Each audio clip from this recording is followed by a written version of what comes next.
Sadarkah Anda jika sekarang ini sebagian kebutuhan pangan kita dipenuhi dari luar negeri?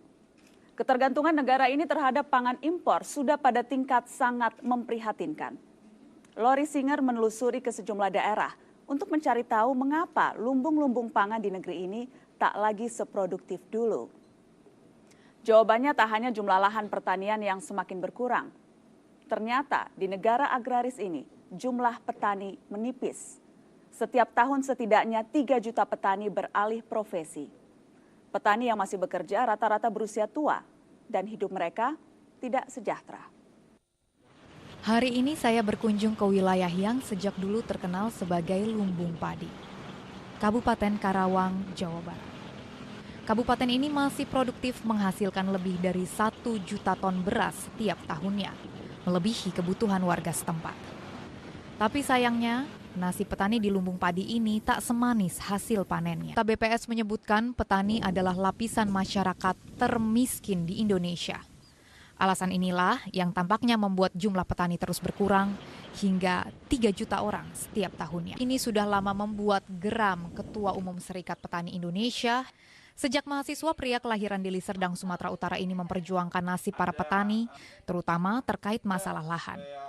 Perjuangannya bahkan diakui dunia internasional hingga ia mengepalai La Via Campesina, sebuah gerakan global petani di 80 negara.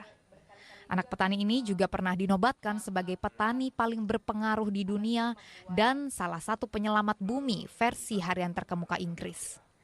Tapi baginya, upaya menyelamatkan bumi harus dimulai di tanah air sendiri.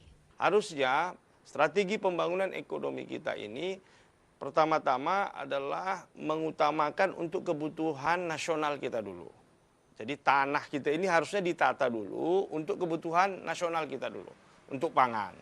Ya, berapa untuk tanaman padi, jagung, kacang kedelai, ya, untuk peternakan dan sebagainya. Ini ditata dulu. Baru selebihnya kalau ada tanah kita yang tersisa lagi, barulah untuk tanaman-tanaman ekspor.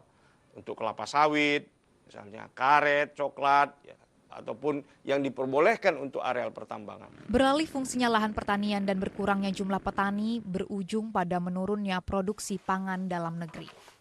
Hampir 70% kebutuhan pangan kita dipenuhi dari luar negeri, terutama kedelai, bahan baku makanan yang paling banyak dikonsumsi rakyat Indonesia.